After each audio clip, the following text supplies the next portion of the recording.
Right, started.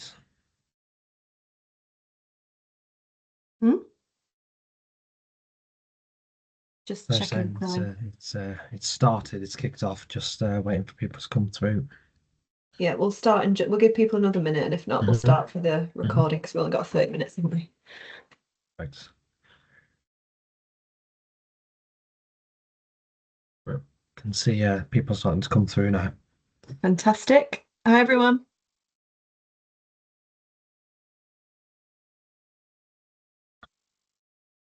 Hi, everyone. We'll just give everybody a minute to join before we kick off and do a quick round of introductions from Amar and myself.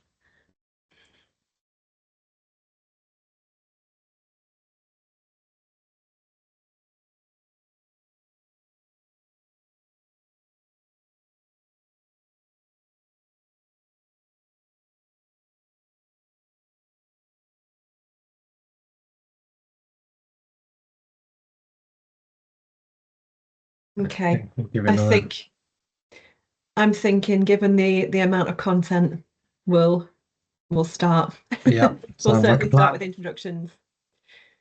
Okay, so hi everyone, and thank you for joining. So this is another presentation from our webinar series.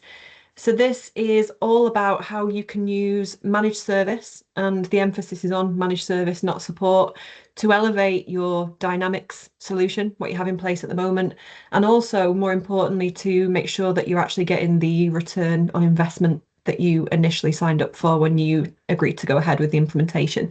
So my name is Samantha Barrett, and I'm the Managing Director of Mint UK, and I've been in the Dynamics space now for about 13 years, predominantly in contractual, commercial, and doing lots of rollouts across manufacturing and professional services companies.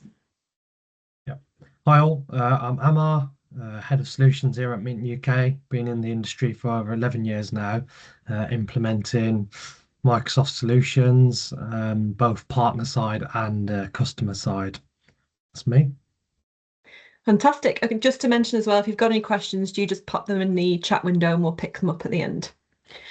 Okay, so quick introduction to Mint Group for those that don't know who we are. So the group itself has been around now for 25 years. So we are a full stack partner. So we do everything from F and SCM to M365, customer engagement, Azure, Copilot, and we also own a AI business as well called Vision AI. So we are one of the less than 1% partners across the globe to have all 7 solution designations across various different areas, biz apps and data, and 11 specializations as well, which gives all of our customers reassurance that the team, are aware of the latest and greatest of what is happening in the stack and what the latest functionality is. And importantly, we are an Inner Circle member, and we have been for the last 9 consecutive years. That's particularly important for this conversation, since we're discussing managed service, because it means that the level of service customers can expect from us is an expedited one. So we have different routes into Microsoft should we need solution advice, and we also have an expedited response process as well. Okay. Okay, so if I just start with this slide, so there's a few customer names on here, as you can see. And over the past few years, we've worked with these customers and inherited a lot of them from other partners and previous support partners, where these customers were actually not experiencing the return on investment that they thought they would. And they've come to us for a managed service. And I've put there in the title, not just support, because to me, it's incredibly important to distinguish between the two. So support is somewhat seen as passive, and also means that you aren't getting the level of kind of due diligence that you would expect to get with a managed service offering and a centre of excellence offering. So this presentation is really heavily focused on what a managed service is, and in particular what Mint offer as a managed service. As you can see here, we've got lots of different types of customers that we work with day in, day out across lots of different industries, different sizes, all the way from kind of 20 million up until a billion, actually, and also with different breadths of scope from the Microsoft stack. So not just FNSCM. So even though we specialize on implementing that in the UK, we provide governance to all elements of the Microsoft stack, and we work with our delivery centers to deliver those. Okay, I thought it was prudent to start with a bit of a background to managed service. So ERP implementation, I'm going to assume that majority of people on this call have been through an ERP implementation and currently have Dynamics in some form. And I'm sure you're aware of all of these facts that are on the screen here. So if we just look at the direct cost of an ERP implementation, average is normally around £2 million, obviously depends on the breadth of the scope and the size of the organisation. These things take a long time to design and to roll out, so average is around 2 years.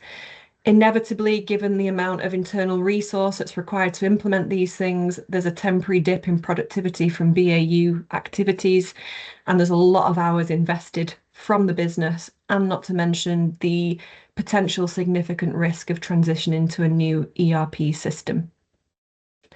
So the reason why I wanted to mention this is because it's always surprising to me that given the amount of time and effort that's put into evaluating a partner and evaluating a tool to move forward with the ERP process, support always seems to be kind of a last minute consideration.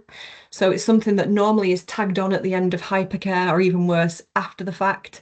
And it's something that's not really considered as a tool to ensure that you're receiving that return on investment and all of the things that you discussed at the RFP stage when selecting a tool and a partner. And because of that, unfortunately, only 40% of customers actually realise the return of investment that they set out to in the initial stages of implementation. I think the important thing to emphasise here is actually that a best practice managed service offering can ensure that this return on investment is realised, and a bad one basically doesn't. And we've seen quite a few of the reasons why that return on investment isn't necessarily realised. Just a few of these on the screen here that I'll just run through. I think the top one is quite obvious. So inconsistent documentation and no account of the solution. So obviously implementation methodology and documentation will differ by partner. But what we don't see is a granular level of detail when it comes to the actual parameters and features of what is set up in the system. And that always really surprises me, because I always wonder how a company can triage a defect or a ticket when it comes in and ascertain whether it is actually a change or a defect. And just linked to that, what tends to happen is that ticket is implemented regardless of whether it's a defect or a change. And all of a sudden you end up in a situation where you might have set out into BAU with a relatively vanilla system or a relatively standardized system across multiple legal entities or countries, but because the support service is taking these changes and implementing them without the triage and the business value assessment, all of a sudden you're moving down a route where you're ending up with a disparate solution and a lot of customizations. We've actually developed a piece of IP here at Mint, which we'll go through in a little bit more detail later on. And it's something called a base build tracker, which is a really detailed account of all features and parameters. And it also indicates any customizations and any data elements as well. That's something that we would set up as standard with customers should we inherit them into our support service. And it's something that we also maintain and keep on top of, so that it's an accurate run book of what's actually in the solution. Okay, just related to the change control process there that I mentioned, what we typically see also is that there are multiple vendors or multiple teams working within D365 once it's gone live. So whether that's an internal team, whether it's multiple partners, but essentially there are a lot of changes happening to the system that are not triaged and that do not follow a correct process, that we've got the audit trail of that. Just a couple of other points to mention. So licensing, that's always a problem. And actually, we tend to come out of implementations with a rough estimate of what we actually require from a licensing perspective. However, sometimes we get that wrong, and we see that customers either are over licensed or under licensed. And if they're under licensed, that could cause an issue with performance of the system and can actually result in a higher level of defects raised. I do want to touch on the licensing bit in a little bit more detail later on when I move on to the ins and outs of the managed service and the Centre of Excellence, because it's quite important. We've got a tool called a license optimizer, which helps customers make sure that you have the optimum level of licensing for your business structure and for your solution. And lastly, just to mention, we a lot of the time have an incompatible update mechanism. So an update service is seen as quite passive. There are 4 updates a year. We see a lot of customers going for these 4 updates a year, but it's not proactive, it's not planned, and actually the features within that release are not understood by the business, and the change impact assessment is not understood. And linked to that, any regression testing around that is normally an afterthought, and there isn't a suite of underlying consistent test scripts that are used by the business. I will mention these in a little bit more detail later on as they form part of our offering.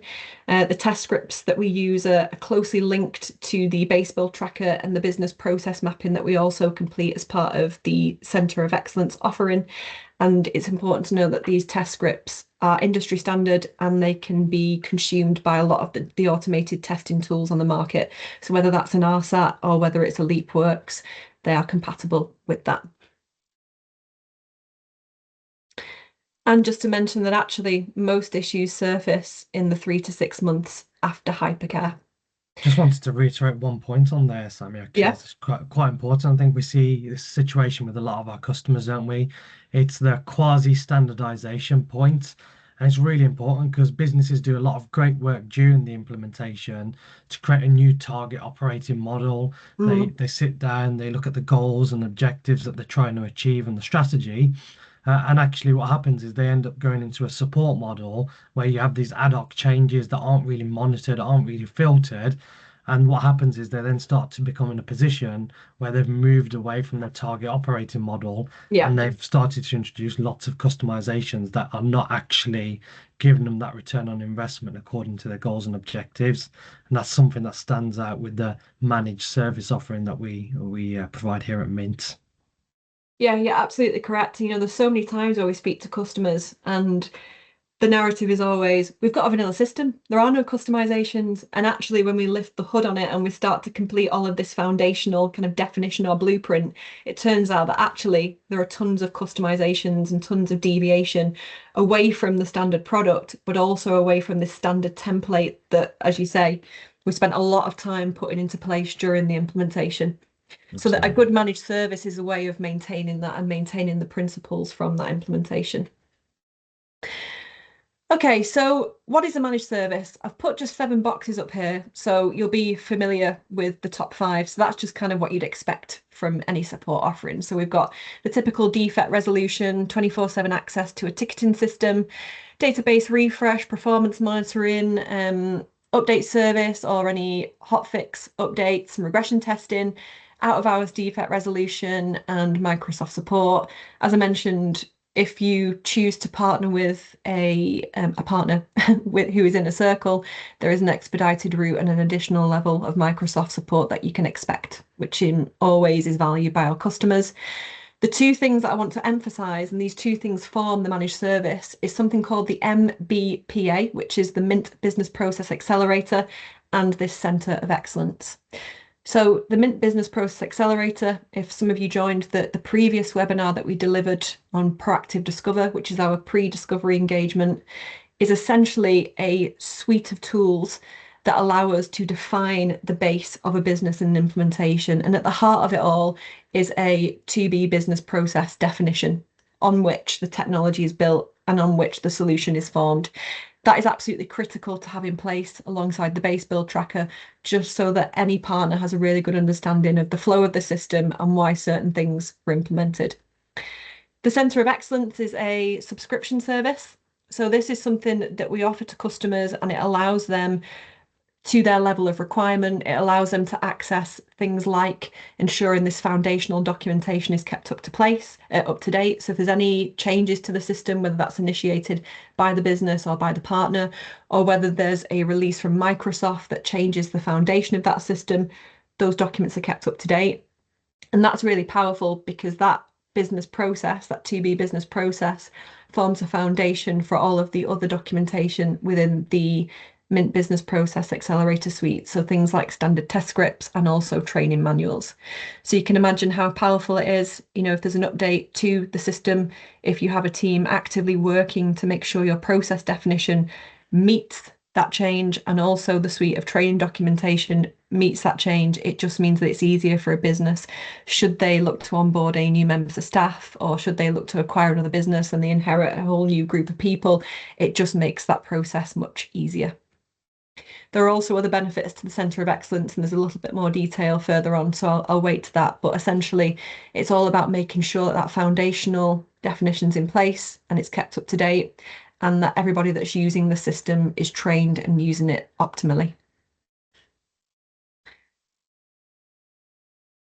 Okay, so just a little bit more on the business process accelerator.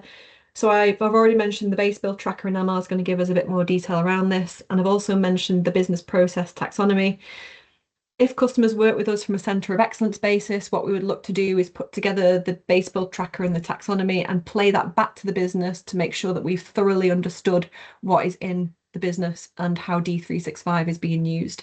That's incredibly important, because once you've moved out of implementation mode, either the solution's changed over time, or you've brought new people in, and actually even just that high level training and flow is really valuable. I've already mentioned the test scripts. So we have a suite of standard test scripts. What we would look to do is align them to the business and align them to the business process that we've put together for each customer that we work with. And we would keep them up to date with the solution definition and likewise the training material. So Amar, I don't know if you want to just take us through a couple of those, just conscious of time. You just unmute, Amar. Make that mistake quite often. Yeah, thanks for that. So, just going to touch on a couple of the points here around the business process library, business process accelerator, as well as a build tracker. So, as I was mentioning earlier, businesses do a lot of great work around defining the operating model, putting a solution in place to address the business requirements and the business goals and objectives. And this is all really aimed around aligning between, as we move into BAU and the managed services model, is aligning so we can baseline what was the operating model that was put in place and agreed on, and what is the solution that should be supported and maintained moving forwards. So that starts with our business process library and effectively mapping out to level 1 and level 2 what is the operating model that the solution is supporting and allowing us to work towards.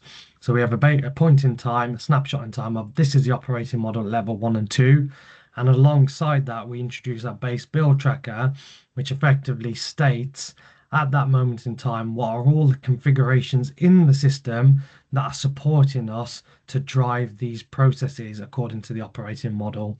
So we take a note of all of the parameters in the system, all of the base build and supporting tables, all of the master data tables that are being made use of, transactional tables, workflows, security elements, so that at any point in time somebody can revisit this and say this is a full configuration of the system. If I needed to turn that into a run book for environment deployments or configuring new environments for future projects, that can be utilized. But the key thing is, and these should be maintained going forwards. So as and when there are changes to the system due to new features from Microsoft or due to internal change requests that have been agreed through a CAB process, these two pieces of work should be maintained going forwards so that everybody knows exactly what the processes and operating model are and how the system is configured to meet those. So whether that's sort of updated internally by the business process owners, or as you mentioned, Sammy, given our Centre of Excellence offering, we also offer customers the support in maintaining this and keeping aligned to the latest strategy. Yeah, and just worth noting as well. So we've mentioned this concept of a centre of excellence. There's varying degrees of subscription to that, but as standard with any support offering to any of our customers, we would complete that base build tracker. And just to put it in perspective, that's a kind of 3-4 day activity, and largely we can do that offline without input from the business by just investigating the environment and what's in place, and based on our functional knowledge. Just another key point I should mention on the business process library and the taxonomy. We've spent a lot of time creating this IP, so we have standard sort of process libraries and templates that we can utilize and get quicker time to value for the customers, and essentially use this Microsoft approach. So Microsoft have put some time and effort into creating a standardized library. What we've done here at Mint is try to align to that as closely as possible. so that customers are aligned with the Microsoft roadmap and vision. But what we've done is we've tailored those to industry best practices based on years of knowledge and implementation experience of how these things are realistically implemented, and we create tailored libraries for the customer specific solution. Yeah. Okay, fantastic. So just to whiz through this at a high level, really. So Centre of Excellence, we've already mentioned the collateral, the foundational collateral, and the change impact assessment.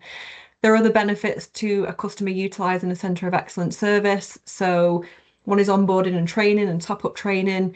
The way in which we govern and run the Centre of Excellence also helps shape the internal IT organisation.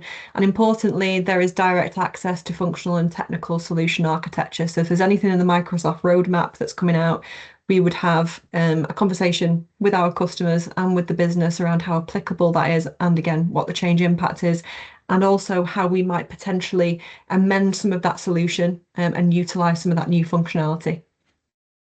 I think just looking at time here, Amar, if we could just focus, I think, a little bit on that license optimization, because I think this is a really good offering. And perhaps we can circulate a little bit more around the audit material if people are interested. Absolutely, yeah. So just on that license optimization, this is quite a relevant topic at the moment, given the changes from Microsoft and the enforcements that are going to come in place in October. So what we find is a lot of customers are either under license or don't have the accurate reflection of what the users are actually making use of in the system and the license that's been allocated to them. And this is going to become a mandatory requirement in October for businesses to be aligned and make sure they've got the right level of licensing. The other strand to it is we see a lot of businesses implementing and just buying a bulk load of licenses, going for the full operations and finance licenses, and actually they're oversubscribed compared to people that might actually be using only a fraction of the system but are paying a full license.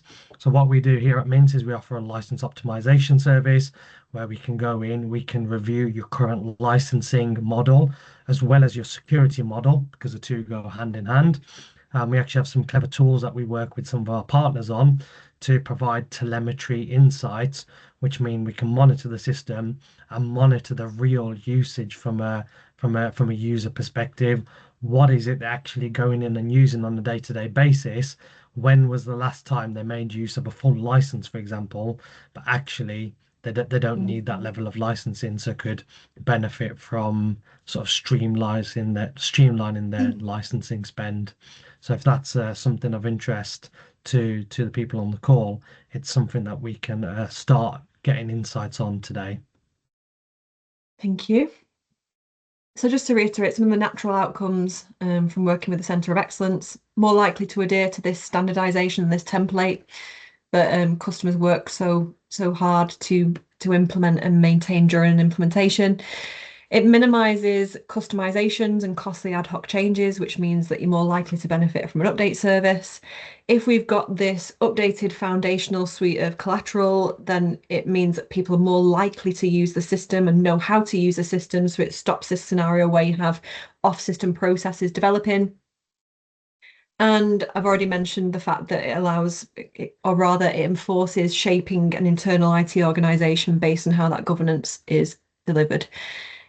Importantly, it allows individuals to move into value add activity.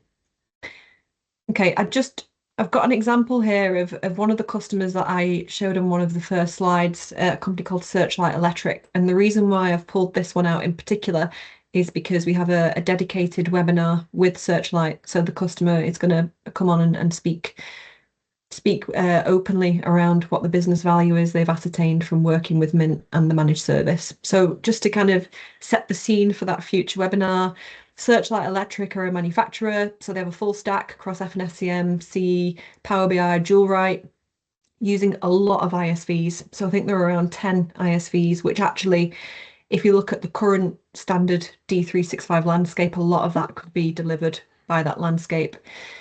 There is somewhat a lot of self-sufficiency within the business, so a lot of knowledge around F&S SCM, but there is a requirement for a framework and in making sure that any changes are triaged and that they're released and managed in a best practice way. And there was a lack of system definition, so there wasn't an up-to-date definition of what's in D365. So as a result, There was a lot of off-system process. I've already mentioned the costly subscription to ISVs, an inability to benefit from the standard taxonomy, and the internal organisation was very reactive in firefighting issues and defects with that standard solution. So we are now working with this customer. We've delivered, obviously, the handover into support, and they're working with us on a centre of excellence basis. So they're inheriting all of the managed service. And as I mentioned, that customer is going to be online and talking about their experience and the value that they've gained from that directly. Okay, so just to kind of wrap up the call, in terms of next steps, should you want any more information, so contact us, contact me directly, contact anybody on this call from Mint. We'd have a quick introduction, understand what your business is, what the process is, where you're up to with implementation, how long you've been live, and we would look at also certain funding options. So that's another thing to mention. So given the fact that we operate based on business process, Microsoft in some circumstances can fund some of that engagement, which is quite a nice thing, because that means that all of that business process taxonomy and that to be definition, or rather that as is definition, could potentially be free of charge, but we'd assess that at the time we have the call, based on your business. You'd then receive a bespoke proposal, and it'd just be a case of setting up that subscription and moving from there. So that concludes the set of slides, and thank you for listening. I don't know if anybody has any questions or any comments.